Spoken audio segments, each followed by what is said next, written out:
Buenas tardes. El día de hoy estaremos trabajando la unidad 2 acerca de anatomía y fisiología sexual de la mujer y del hombre.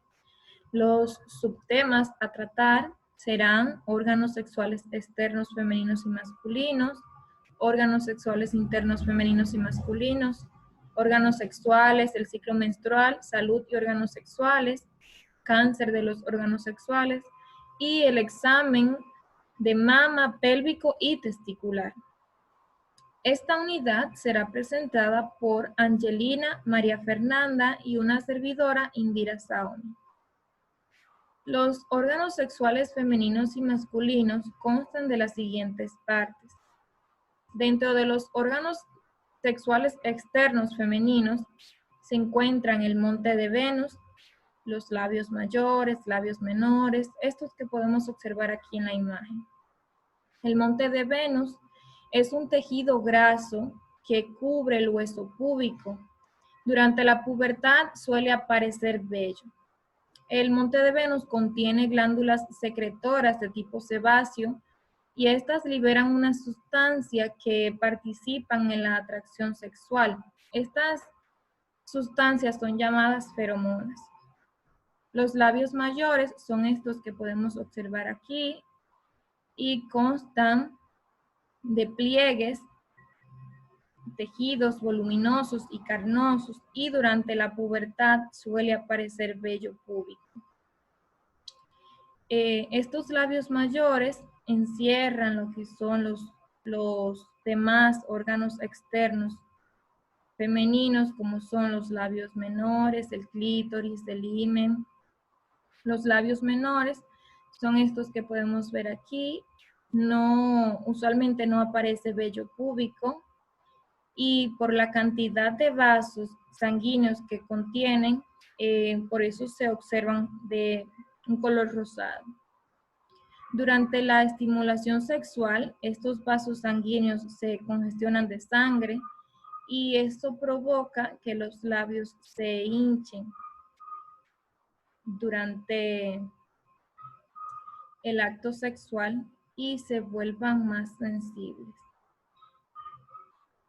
El himen es esta parte que podemos observar aquí, que es un tejido fino y carnoso y está ubicado en la entrada de la vagina. Aquí continúan los órganos sexuales femeninos externos. El clítoris es este que podemos observar aquí, donde señala la flecha, dice clítoris. Y es una pequeña, se puede decir que es una pequeña protuberancia que equivale prácticamente al pene del hombre, porque es como un mini pene. Si se estimula correctamente, se puede llegar al orgasmo y es muy sensible. La uretra es este orificio que podemos observar aquí, que se ubica debajo del clítoris y sobre el introito vaginal, que la uretra tiene como función principal expulsar la orina. El introito vaginal se ubica debajo de la uretra y es la abertura de la vagina. Su función es expulsar la menstruación, también el feto cuando está naciendo, y también tiene como función conducir al organismo. Por aquí es que se entra el pene, por lo tanto se conduce al organismo los espermatozoides por este agujero que vemos aquí. Los órganos genitales externos tienen tres funciones principales o fundamentales que permiten la entrada de los espermatozoides al organismo, por aquí por el introito vaginal. También proteger los demás órganos genitales, especialmente los órganos genitales internos, de agentes infecciosos o cualquier otro agente que afecte los órganos genitales internos. Y también tiene como función principal proporcionar placer a la mujer. Dentro de los órganos masculinos externos se pueden observar estos que vemos aquí, Se pueden encontrar estos que vemos aquí, el glande, que es esta parte que observamos aquí, que es conocido como la punta o la cabeza del pene. En el glande se encuentra también el orificio de la uretra, que tiene como función expulsar la orina, el semen, también el líquido preseminal. El pene es el cuerpo del pene. Este tiene como una forma de tubo y se extiende desde el glande, donde se encuentra el orificio de la uretra, hasta el abdomen. El prepucio es la capa que protege y cubre la cabeza del pene y cuerpo del pene. Durante la erección, esta se retrae, como podemos observar aquí abajo. Cuando el prepucio se retrae, el glande queda expuesto y es mucho más sensible durante la erección.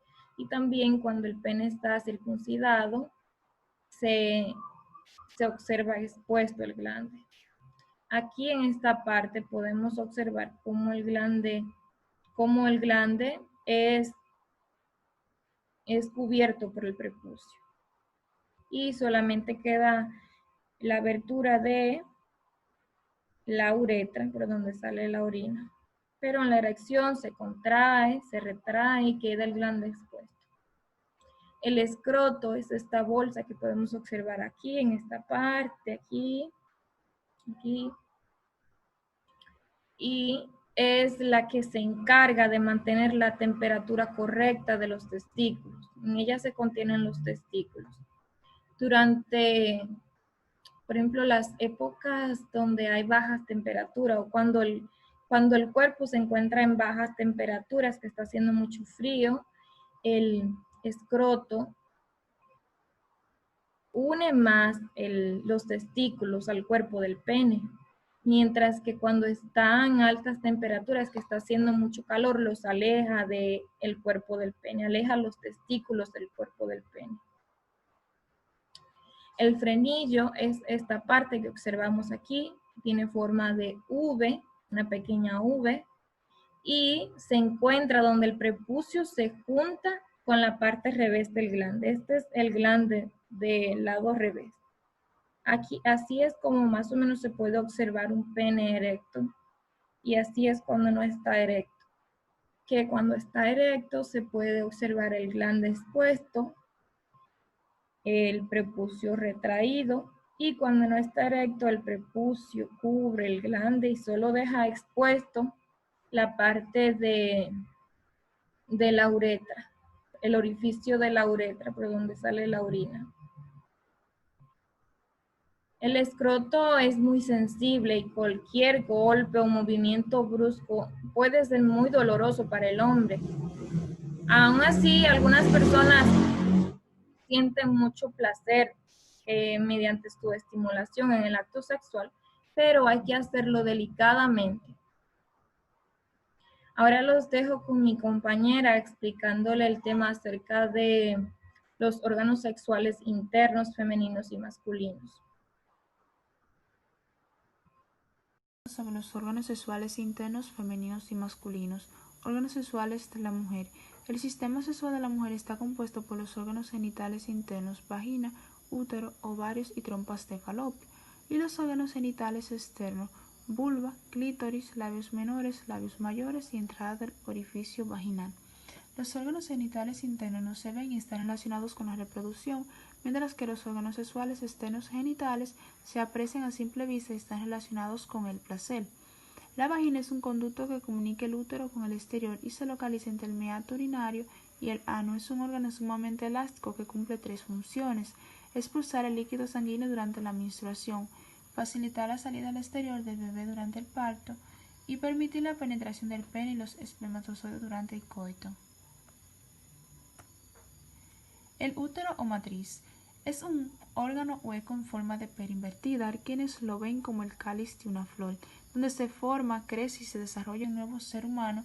Sirve para albergar al nuevo fecundado y al feto durante todo el embarazo. La menstruación, también denominada regla o periodo, es el sangrado que las mujeres tienen cada mes cuando el óvulo expulsado del ovario para ser fecundado no es fertilizado, produciéndose desprendimiento del endometrio. Desde este momento de la primera menstruación es posible el embarazo.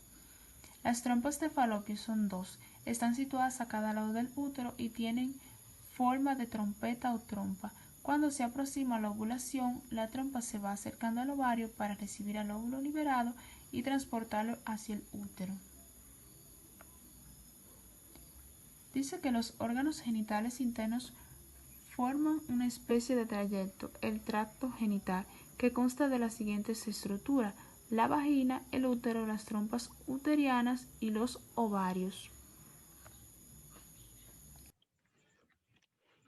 Hola, ¿qué tal? Mi nombre es María Fernanda y en este caso estaré hablando de las hormonas sexuales.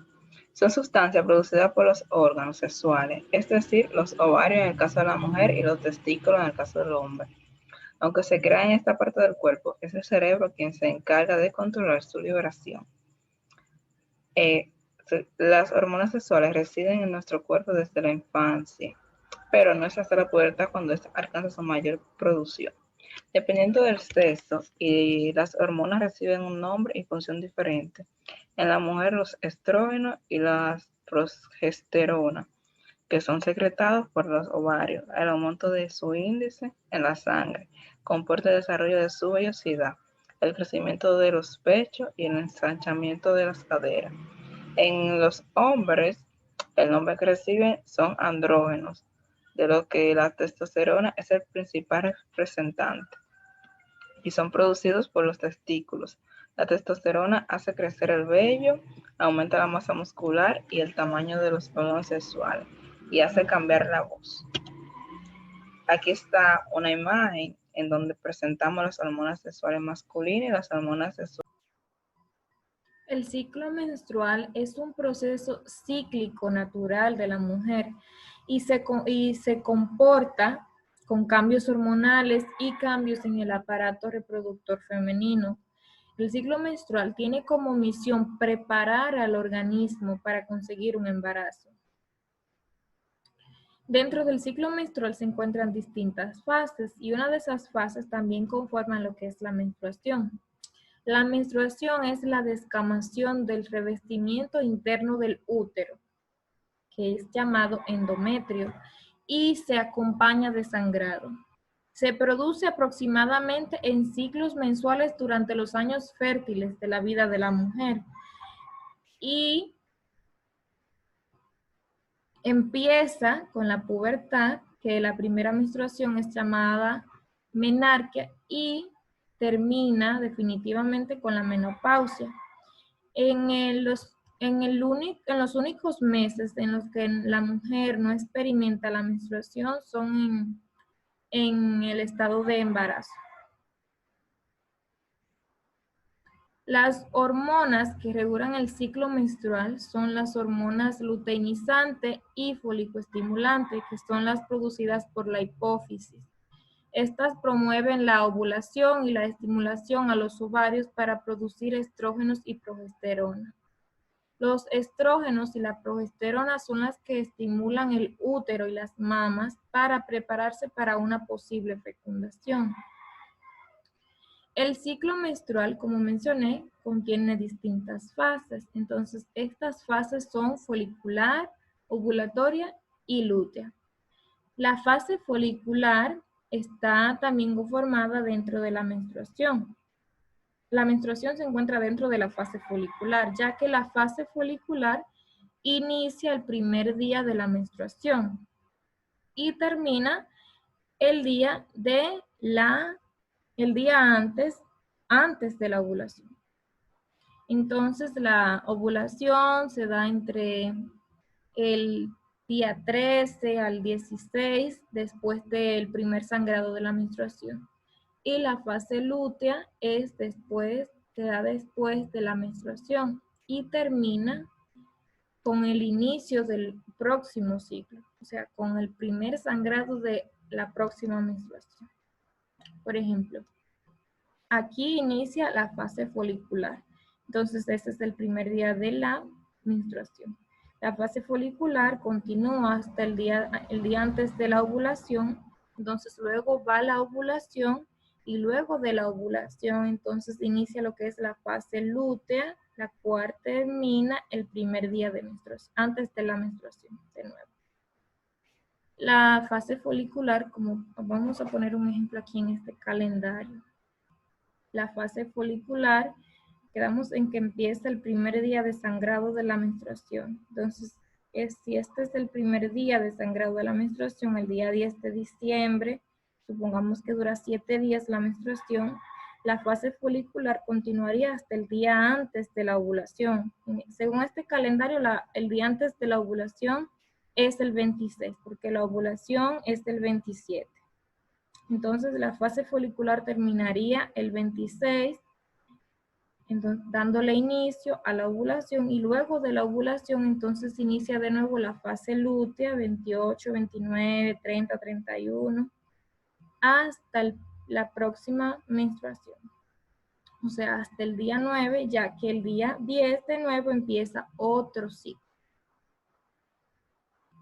La fase ovulatoria, un poco más detallado, es la que comienza con un aumento en la concentración de las hormonas luteinizante y folicoestimulante.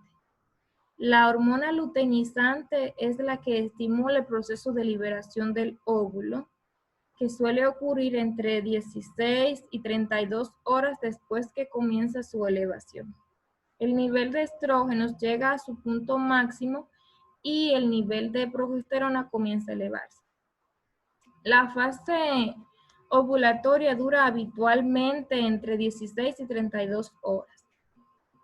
Y esta acaba con la liberación del óvulo, unas 10 a 12 horas después del aumento de la hormona luteinizante.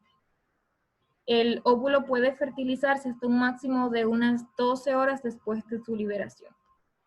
Por ejemplo, aquí la fase ovulatoria, en la fase ovulatoria, la hormona luteinizante comienza en aumento, sin embargo, en la fase folicular, la hormona luteinizante estaba baja. Y por último está lo que es la fase lútea. Esta fase es la que sigue la ovulación y dura alrededor de 14 días, a menos que se produzca la fertilización, se produzca un embarazo, y termina justo antes del periodo menstrual. Si no se fertiliza el óvulo, o si una vez fecundado no se implanta, entonces el cuerpo lúteo degenera tras 14 días, disminuyendo de nuevo los niveles de estrógenos que aumentaron durante la ovulación y comienza de nuevo otro ciclo menstrual. En caso de que se produzca la implantación, las células que rodean al embrión en desarrollo comienzan a producir una hormona denominada gonadotropina coriónica humana, y esta hormona es la que mantiene el cuerpo lúteo, la cual continúa produciendo progesterona hasta que el feto en crecimiento pueda entonces producirla por sí mismo. Por eso es que las pruebas de embarazo se realizan para detectar el aumento de esta hormona, de la hormona gonadotropina coriónica humana, porque cuando está presente entonces significa que hay un embarazo. En caso de que haya un embarazo, existe una hormona encargada para la lactancia materna, que existen dos hormonas fundamentalmente, que son la prolactina y la oxitocina. Ambas son producidas por la hipófisis, aunque son mecanismos distintos las que estimulan su producción, porque la prolactina está presente en unos niveles muy bajos en el organismo, pero antes del embarazo está en niveles muy bajos. Y esta hormona entonces va en aumento progresivamente a partir del primer trimestre de embarazo. Aunque no se produce leche materna porque la progesterona y los estrógenos producidos por la placenta inhiben la acción de la prolactina, porque al inhibir esta acción, no se produce la leche, pero cuando la placenta es extraída, en caso de que sea por cesárea, que nazca el feto, o que sea expulsada, ya sí se podría producir leche materna. En el caso de la oxitocina, esa se libera durante el orgasmo, el parto y cada vez que el niño mama. La cantidad de leche materna que salga de la mama de la mujer va a depender con qué frecuencia mame el niño. Entonces, lo dejo con mi compañera hablando acerca de salud y órganos sexuales. La próstata es un órgano que solo tienen los hombres y que pertenece al aparato genitourinario. Está localizado a la salida de la vejiga urinaria, contiene células que producen parte del líquido seminal que protege y nutre los espermatozoides contenidos en el semen. Uretra es un conducto de expulsión de la orina que previamente está almacenada en la vejiga. También permite el paso del semen hacia el exterior. Y el pene es, junto con el escroto, el órgano genital externo del hombre y juega un papel esencial en la reproducción humana. El pene reúne tres funciones: reproducción a través de la expulsión de semen, placer mediante la eyaculación y expulsión de orina a través del orificio uretral, por donde también se expulsa el semen. Aquí se puede observar los órganos genitales internos de la mujer y los órganos sexuales del hombre. Entre los órganos genitales internos de la mujer se encuentra el ovario, selvio, el recto, el ano, vagina, uretra, vejiga urinaria, útero, trompas de falopio. Y en los órganos sexuales del hombre se encuentran la vejiga, vesícula seminal, la próstata, el pene, uretra, conducto deferente, testículo y escroto. Ok, cáncer de los órganos sexuales. Existen varios tipos de cáncer, incluyendo aquellos que afectan tus mamas y genitales. El cáncer muy frecuentemente puede curarse si es detectado y tratado a tiempo en sus primeras etapas. El cáncer de seno es uno de los tipos de cáncer más comunes. Se presenta cuando las células del seno crecen de manera descontrolada y forman tumores. También puede extenderse a otras partes del cuerpo. Este cáncer es una enfermedad que ata el tejido de uno o ambos senos. Este tipo de cáncer se produce cuando las células dejan de funcionar correctamente y se generan células anormales que crecen de forma descontrolada. Estas células cancerosas pueden formar tumores y si no se tratan puede extenderse a otra parte del cuerpo. El síntoma más común del cáncer de seno es un nudo en el seno o en las axilas. Existen otras afecciones, además del cáncer, que pueden causar nódulos. Así que encontrarte uno no significa que tenga cáncer necesariamente. Además, muchas personas tienen senos con nódulos por naturaleza. El cáncer de los testículos puede afectar uno o ambos testículos y puede aparecer a cualquier edad. Si se detecta a temprana edad, puede tratarse y por lo general curarse. Si no se trata, el cáncer de testículo puede extenderse a otra parte del cuerpo. Existen algunos factores que nos podrían aumentar el riesgo de tener cáncer de testículo. Entre ellos están tener antecedente familiar de cáncer de testículo y si tienen un testículo no descendido, o si tuviste cáncer de testículo anteriormente, o si tienes el virus de VIH-Sida. El cáncer de ovario es un tipo de cáncer que afecta uno o ambos ovarios y por lo general ocurre en una etapa más tardía de la vida. A veces es difícil de detectar, pero hay tratamientos disponibles. Los ovarios son dos órganos reproductivos que al almacenar óvulos producen estrógeno y otras hormonas. El cáncer de ovario es un tipo de cáncer que afecta uno o ambos ovarios. El cáncer de ovario se produce cuando el ADN de las células deja de funcionar correctamente, lo que genera células anormales que crecen de manera descontrolada. Estas células cancerosas pueden formar tumores y si no se tratan puede extenderse a otra parte del cuerpo. El cáncer de cuello uterino. Este tipo de cáncer, conocido también como cáncer cervical, es causado en la mayoría de los casos por el virus del papiloma humano. La mejor manera de prevenir este cáncer es vacunándose contra el papiloma humano mediante la detención temprana y el tratamiento oportuno. El autoexamen de mama es un autochequeo que nos hacemos las mujeres para detectar alguna diferencia, algún problema o algún cambio en nuestro tejido mamario. Los pasos a realizar para el autoexamen de mama son los siguientes. Lo primero que debes hacer es acostarte boca arriba y coloca la mano derecha detrás de la cabeza. Entonces, con los 3 dedos medios vas a palpar suave pero con firmeza el seno. También incluye parte de esta parte aquí de la axila, ya que el tejido mamario se extiende hasta allá. Eso lo vas a realizar con los siguientes movimientos. De arriba hacia abajo, de abajo hacia arriba, de arriba hacia abajo de nuevo. Y también circular.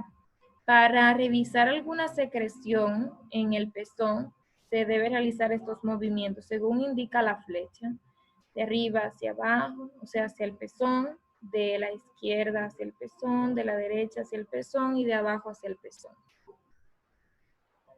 Para revisar o para ver si hay algún cambio físicamente en el tejido mamario, te paras frente al espejo y observas si hay alguna protuberancia, algunas venas crecientes que anteriormente no estaban ahí, o si hay alguna hendidura en una orilla del seno, o si hay algún bulto, si sientes algún bulto interno, si ves erosiones en la piel o algún hundimiento en el pezón.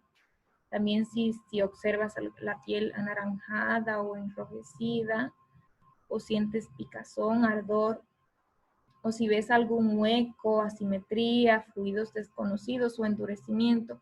Ese es el objetivo para el que nos paramos frente al espejo mientras nos hacemos el autoexamen para observar algún cambio.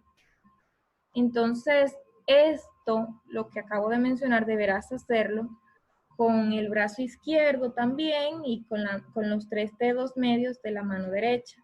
También para observar, te pararás en el espejo con los 2 brazos detrás de la cabeza, también con los 2 brazos en la cintura, los 2 brazos derechos. Esto deberás hacerlo sentada, parada y acostada. El autoexamen testicular consiste en la inspección visual y en la palpación de los testículos. Te puedes realizar un examen de testículos tú mismo, habitualmente parado frente a un espejo. Los autoexámenes testiculares de rutina pueden servir para que tomes más conciencia sobre el estado de tus testículos y para que puedas detectar los cambios. Los autoexámenes también pueden alertarte sobre posibles trastornos. Como estamos viendo en la imagen, ese es el procedimiento para un autoexamen testicular. Gracias por su atención. Hasta aquí nuestra presentación de esta unidad.